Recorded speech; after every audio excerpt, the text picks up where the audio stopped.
potentiel niveau top niveau mondial. Oui, attention, simple, oui, c'est ça. Très proche de Gebre Selassie quand même. Alors voyons s'il s'agit de rumeurs ou si... bon, enfin, de toute façon, c'est la course. Et Gebre Selassie, en maillot vert, short rouge, a les moyens de s'imposer de toute façon. Nous allons suivre cela. Ça va être vraisemblablement un très grand scénario sur 25 tours de piste. Oui, alors peut-être donc un athlète va faire fi de ses chances. C'est arrivé par le passé au Kenya et puis prendre le train. Voilà, prendre le train et surtout accélérer. Voilà, alors pour l'instant ça va pas vite du tout et je crois qu'après un petit tour de chauffe ou deux ou trois, il aura une fois l'accélération. Voilà, qui est-ce qui essaie maintenant d'accélérer un petit peu là? On va essayer. Ce qui va se passer, c'est qu'ils vont allumer des mèches les uns après les autres. Pour l'instant, ils sont sages, les Kenyans, mais ils sont bien sûr aux avant-postes. Et Abel Anton devant. Abel Anton, l'Espagnol pour l'instant, mais à mon avis, on va assister à quelques petites flèches. Alors voilà, les trois Kenyans sont devant. Salah Issou, le Marocain, vous avez raison de parler du fils spirituel d'Awita, car il a fait 12,50 sur 5000 mètres, mais on a préféré le laisser sur 10 000 mètres. Il avait fait 4e au championnat du monde, il est derrière, là c'est le Hongrois comme Kaldi. Et Gebre Selassie est au milieu du peloton, tranquillement calé à la corde, il attend son heure. Oui, Gebre Selassie qui semble ne pas s'occuper pour l'instant de ce qui se passe en tête de la course. Une course emmenée par Stefano Baldini, l'Italien, qui a pris une ou deux longueurs d'avance, qui semble donc pour l'instant tenter de secouer un peu ce peloton avec, et même de bien le secouer. Baldini, il nous fait une Francesco Panetta. Vous savez que Panetta aimait bien ce genre de course, aimait bien partir comme ça, il aimait bien allumer quelques mèches. Et bien Baldini le fait. Ouais, il le fait. Et bon, mais pour l'instant, je veux dire, ça va pas très très vite. On est sur des bases de 29-30, donc on est quand même à près de au-delà de 2 minutes du record du monde. Hein. Et c'est Stéphane Franke, l'Allemand, qui a pris la tête du peloton. Et maintenant, le peloton s'étire et revient progressivement sur l'Italien Stefano Baldini, qui pourra dire qu'il a fait une partie de la course en tête. Le Gebre Selassie est très très loin, hein, quelques 40 mètres derrière. Donc bien sûr, la réalisation, je dirais, classique s'attache à l'homme de tête. Alors vivement qu'il soit rejoint pour qu'on voit un petit peu ce qui se passe derrière, car c'est là où c'est intéressant. Et le Burundais Aloïs Nizigama et son maillot rouge pointe en 3e position. Vous voyez le peloton très étiré. Vous avez vu en passage le maillot vert, short rouge de Gebre Selassie, 3-6 à peu près 8 ou 9e position. 9e très précisément. Oui, l'homme au pied léger, un pied de gazelle, il est un des rares, c'est le seul d'ailleurs coureur de demi-fond long à avoir un pied, ce qu'on appelle le pied, c'est une qualité de pose au sol digne d'un coureur de 800 mètres. De 48-32 km, Bernard. Voilà, c'est un petit peu, donc ça a progressivement accéléré, mais on est quand même très loin, sur les bases de 28-20, maintenant il fait très chaud, hein. Donc on ne peut pas considérer ce temps comme une référence. Ce qui va être intéressant, c'est de voir ce que vont faire les Éthiopiens, ce que vont faire les Marocains. C'est retourné Baldini là pour voir ce qui suivait et il a vu toujours Franke en 2e position. Voilà, il est un petit peu revenu, il laisse partir mais pas trop. Et regardez bien, à gauche de notre écran, le dernier que nous voyons actuellement, c'est justement Gebre Selassie qui est juste derrière Salah Issou. Oui, Gebre Selassie qui ne laisse quand même pas trop les autres s'éloigner. Et Salah Issou, son seul intérêt à lui, c'est aussi de ne pas aller mener, de ne pas faire des changements de rythme, mais de rester courir au train. Il a montré certaines limites au finish, Salah Issou, mais enfin il a quand même fait le remarquable chrono de 7,30 sur 3000 mètres, et donc il a bien eu raison aussi d'accepter la volonté de ce dirigeant de monter sur 10 000 mètres, car c'est là peut-être qu'il a la seule chance de battre, de faire un podium, mais il faudrait aussi que le train aille vite, car au sprint il ne battra jamais Gebre Selassie. Le premier Kenyan qui est en 3e position, c'est Paul Keuch. Eh ben, je veux dire, c'est leur réunion stratégique a abouti à cela. Il va falloir que ça change, hein, parce que pour l'instant, la bagarre n'est pas déclenchée. Hein. Baldini, Franke, Nizigama, ça c'est l'homme du Burundi. Derrière, il y a Keuch, le Kenyan. Ça va peut-être attaquer un peu maintenant, c'est le Burundais. C'est Nizigama qui a pris les affaires en main. Keuch qui vient se placer en 3e position. Il y a une accélération dans le peloton, c'est sûr. Que va faire Gebre? Oh, mais très intelligemment, il n'y est pas. C'est-à-dire qu'il va revenir tout doucement. Il les laisse se tuer à leur propre jeu. Car il y a un trou qui s'est fait maintenant entre ce premier peloton de 5 athlètes et le reste. Et vous voyez, on le voit, ce petit trou là, juste derrière l'athlète en blanc. Gebre Selassie, lui, est dans le 2e peloton. Et vous allez voir, il va revenir sur un tour. Il n'est pas fou. Il a une science impatience innée de la course. Il va amortir ce démarrage avec Salah Issou qui est juste devant lui. Les deux favoris de la course, les voilà.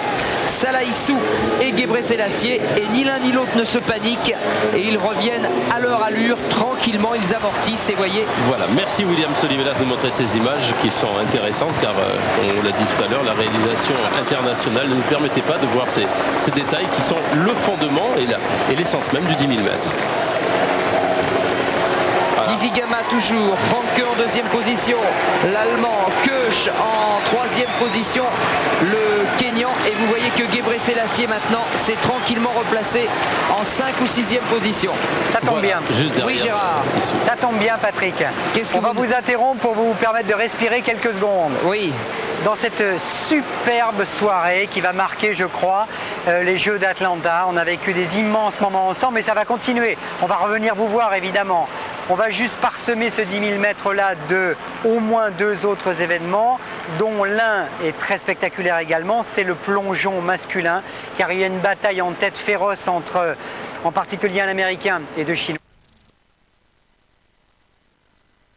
Un peu quitter le peloton, mais non, mais là il y a une explication qui commence et qui est vraiment très très sérieuse, parce que vous voyez que Gebre Selassie avec son maillot vert est entouré par la garde kenyane et par le Marocain Salah Issou. Donc les 3 Kenyans, Gebre Selassie et Salah Issou, ça fait 5, et vous rajoutez l'homme de queue en maillot rouge, le Burundais Zizigama. Vous avez la situation en tête de la course, les 6 hommes forts de ce 10 000 avec encore une accélération. Oui, là. Ça va vite Patrick, ça va vite maintenant. Une accélération, et Kösch qui mène toujours le train devant Gebre avec des verres de l'eau que l'on propose aux coureurs, mais ils n'ont plus beaucoup le temps de s'occuper des ravitaillements sur 10 000. Vous voyez qu'on atteint maintenant pratiquement les 20 minutes de course, c'est-à-dire qu'on est passé au 7e kilomètre en 19-18-36. Voilà, c'était pas parti très vite, un premier 5000, je ne dirais pas de promenade, mais que je peux presque le qualifier ainsi. Et tout d'un coup, ça a été Paul Tergat qui a attaqué, puis Paul Kötsch, puis Joseph Machuca.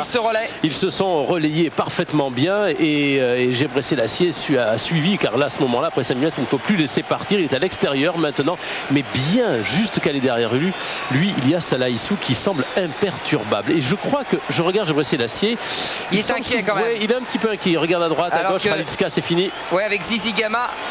Non, c'est pas Zizigama celui-là, pardon. Ralitska et Navalikura, le Rwandais, sont légèrement, sont même nettement décrochés. Le titre ne va pas se jouer là du tout. Il va se jouer à l'avant avec les 6 hommes de tête, et surtout le jeu au chat et à la souris entre les 3 Kenyans qui accélèrent, qui se relaient pour essayer de gêner Gebre Selassie. Et vous l'avez dit Bernard, la position vraiment stratégique de Salah Issou en 4e position, qui attend que quelque chose se passe pour pouvoir réagir immédiatement. Voilà, son finish sur 1500 mètres est limité, mais sur 10 000 mètres peut-être pas forcément. Mais regardez ce qui se passe maintenant. Insensiblement, on voit de temps en temps des petits écarts. À savoir que Gebre Selassie est impatient. Voilà, les Kenyans se relaient devant. Gebre Selassie ne va pas laisser passer. Voilà, tout de suite, il se met tout juste, toujours derrière le premier. Oui, mais il fait l'effort à chaque fois. Hein. Oui, mais là, c'est des petits efforts. C'est maintenant, vous savez, nous sommes à 6 tours de l'arrivée, 2 km, le quart de la distance, quoi, 2 km 400, pardon, il faut absolument rester là maintenant. Et on sent aussi qu'à chaque accélération, Salah Issou se sent un peu gêné. Il est très bien aussi, et lui aussi, il va passer. Ouais, c'est Kösch qui a pris la tête maintenant pour le Kenya, avec Gebre en 2e position et Salah Issou qui a l'air vraiment très très facile. On va avoir un final assez exceptionnel parce que Salah Issou est très frais.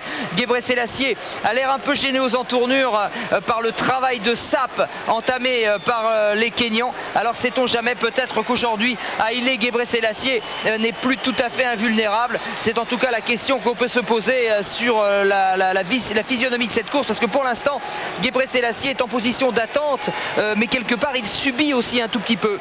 Oui, il subit complètement, et vous savez, 6 secondes simplement le séparent de son fameux record du monde et de celui du record personnel de Salah Issou sur 5000 mètres. Donc ça a été une nouvelle donne à l'arrivée de Issou cette année au firmament du Fonds mondial, hein. Et donc il peut peut-être, c'est la première fois en tout cas à ce niveau de forme du Marocain qu'ils vont être confrontés. Il va rester maintenant 5 tours à parcourir dans ce 10 000 mètres. Paul Tergat, champion du monde de cross. Le champion du monde de cross qu'on avait vu à la corrida d'Eicourt. tour vient de mettre un petit coup d'accélérateur et Guébré tout de suite lui a montré que c'était lui le patron. Vous avez vu cette accélération superbe de Tergat et vous avez surtout vu comment Gebrselassie Sélassié vient de répondre. Oui, quelle qualité il a, Gebrselassie Sélassié, de pouvoir tout de suite enchaîner une qualité de pied, puis aussi, je vais vous dire, une forme, un fond de course, un fond aérobie qui lui permet des qualités physiologiques extraordinaires, qui lui permettent bien sûr de suivre ces changements de rythme. Même les Marocains n'y arrivent pas. Il faut être réellement noir africain pour pouvoir faire ces choses-là. Et il essaie de revenir, Salah Issou. Il essaie de revenir, il a raison, il ne faut pas laisser partir. Il amortit en tout cas, enfin il amortit avec des foulées de plus en plus longues parce que maintenant ça s'est accéléré. Vous avez vu qu'il y a un concurrent qui se fait dépasser, qui a donc 400 mètres de retard. Paul Tergat qui s'était pour l'instant abrité, c'est surtout que Chemachuka qui avait fait le travail côté kényan. Et bien Paul Tergat vient de prendre ses responsabilités avec Gebrselassie Sélassié et Salah Issou qui revient tranquillement. Le podium voilà, est le podium fait. est là. Voilà, c'est ça, Patrick. Le podium est ici, on le savait. À 1600 mètres. Ces trois champions d'exception vont maintenant s'expliquer à 2 km de l'arrivée. Et quel champion, je vais vous dire, Paul Tergat, c'est bien sûr le champion du monde de cross-country. Il a quand même fait 27-14 sur la distance. Il a aussi une chose, il faut le noter, il fait une performance extraordinaire sur semi-marathon. Peu couru, on ne le voit pas ici bien sûr, le semi, enfin beaucoup couru, mais pas en Jeux Olympiques, le semi-marathon.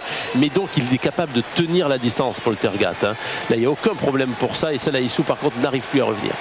Oui, ça c'est quand même la demi-surprise. Salah Issou a été décramponné par l'accélération de Tergat et visiblement il n'arrive pas à faire à revenir sur les deux hommes. Et là ça va vraiment devenir très très compliqué pour le Marocain. Gebrselassie Sélassié reste seul avec son adversaire kényan Paul Tergat. Il faut se rappeler que Tergat avait déjà terminé 3e l'année passée à Göteborg au championnat du monde du 10 000 remporté justement par Gebrselassie Sélassié. L'histoire se répète un tout petit peu. Il ne manque que Ralitska qui aurait dû être remplacé par Salah Issou, mais Salah Issou n'a pas tenu le choc. Oui, voilà, il s'est d'ailleurs retourné pour voir comment il pouvait assurer sa médaille de bronze. Il y a les deux Kenyans qui sont derrière, mais qui sont loin quand même. Voilà, et Tergat, il fait ce qu'il faut, c'est-à-dire essayer de partir au train. C'est sa grande qualité à lui, parce que je ne pense pas réellement qu'il puisse battre Gebrselassie Sélassié au finish. Regardez l'aisance du petit Éthiopien. C'est ce que j'allais vous dire. On voit déjà comment va se passer la fin de course. Si Tergat n'arrive pas à lâcher Gebré, et je ne vois vraiment pas comment il pourrait le faire, eh bien Gebrselassie Sélassié va le croquer, va le manger et va aller gagner sans problème ce 10 000 mètres, réussissant la première levée comme Michael Johnson de son pari, doubler le 5000 et le 10 000. Voilà, nous sommes dans le dernier kilomètre. Il va encore attendre un peu, je pense, Gebrselassie Sélassié. Voilà, il faut doubler des concurrents attardés. Qui devrait d'ailleurs être assez, comment dire, voilà, comme ce garçon, de mettre sur le deuxième couloir, de laisser passer les hommes de tête à la corde. Il reste 800 mètres pile à parcourir. Paul Tergat a peut-être déjà compris, Bernard, qu'il ne sera pas champion olympique, parce que je ne vois vraiment pas, exactement comme l'année passée avec Chelimo et Ska, je ne vois pas comment Tergat va pouvoir se débarrasser de Gebrselassie Sélassié. Et pour vous dire le niveau, il est en train de doubler Abel Anton qui prend un tour, le champion d'Europe qui prend un tour. Le champion d'Europe du 10 000 est à 400 mètres. Oh là là là là. Regardez les concurrents qui regardent avec beaucoup d'envie, qui se disent mais c'est pas possible, comment ils peuvent aller à cette vitesse, à ce train. Regardez la foulée. Il accélère encore. La foulée magnifique de Tergat. C'est trop progressif, c'est trop progressif. Il faudrait qu'il puisse accélérer brutalement. Voilà, mais ce n'est pas. Oh, il a la qualité du changement de rythme, mais de là à pouvoir lâcher au sprint et à faire le changement brutal, incisif, en une fraction de seconde, ce n'est pas, c'est autre chose là. Gebrselassie Sélassié, il a tout, mais il va encore peut-être attendre le dernier tour. Une grimace, mais malgré cette grimace, son geste est parfait. Oh, il va partir dans le dernier tour. Voilà, c'est fini. C'est parti. Gebrselassie Sélassié est en train de s'envoler vers le titre de champion olympique. Paul Tergat essaye bien de s'accrocher. Superbe Paul Tergat qui ne veut pas laisser tomber. Il est encore là, Tergat. Oh, c'est super. Tergat va-t-il réussir l'exploit impossible? Et il en a remis une petite couche, Gebrselassie Sélassié. Il faut être fort pour faire ça aussi. Bon, progressivement, il Tergat est en train de céder mètre par mètre. Gebrselassie Sélassié va aller remporter le 10 000 mètres et prouver qu'il est un immense champion, offrant à l'Éthiopie une nouvelle médaille d'or après celle de la petite Roba sur marathon. Gebrselassie Sélassié est bien le roi du demi-fond. Le voici dans la dernière ligne droite du 10 000. Tergat revient. Non, Bernard. Patrick. Non, je n'y crois pas. Tergat revient très fort, c'est vrai. Mais Gebré contrôle. 27,06. Haile Gebrselassie établit un nouveau record olympique sur 10 000 mètres. L'ancien appartenait à Brahim Boutayeb depuis les Jeux Olympiques de Séoul, alors que pour la 3e place, c'est Salah Issou, le Marocain, qui s'impose. Oui, Patrick, un deuxième 5000 mètres en 13-15 dans cette fournaise. Incroyable. Et 4e place encore pour un autre Éthiopien, Worku Bikila. Voilà donc l'arrivée de ce 10 000 mètres et la consécration très attendue de Gebrselassie, alors que Ralitska en termine maintenant. C'est le drapeau éthiopien bien sûr que Gebrselassie va promener maintenant autour du stade. Nous avons eu la journée dont nous rêvions, Bernard, c'est-à-dire Marie-Josée Pérec bien sûr, Carl Lewis, c'est-à-dire Michael Johnson, et puis Masterkova qui remporte le 800, Allen Johnson qui remporte le 110 mètres haies, et maintenant Ilke Viluda le lancer du disque, et maintenant l'extraordinaire Gebrselassie, alors que comme d'habitude les Kenyans entament un tour collectif pour bien montrer qu'ils ont travaillé par équipe, qu'au Kenya il s'agit d'une équipe, que ce n'est pas une histoire d'individualité. Aujourd'hui c'est Paul Tergat qui a été chargé d'aller défier Gebrselassie. La prochaine fois ce sera un autre Kenyan.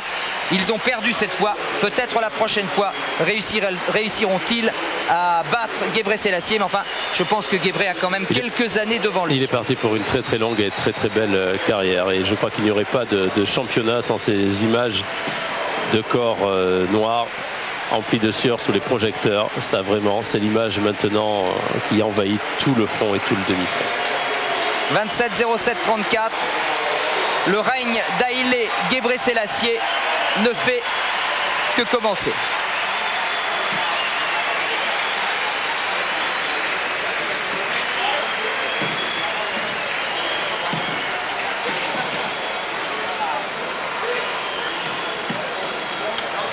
Des scènes désormais traditionnelles avec le drapeau.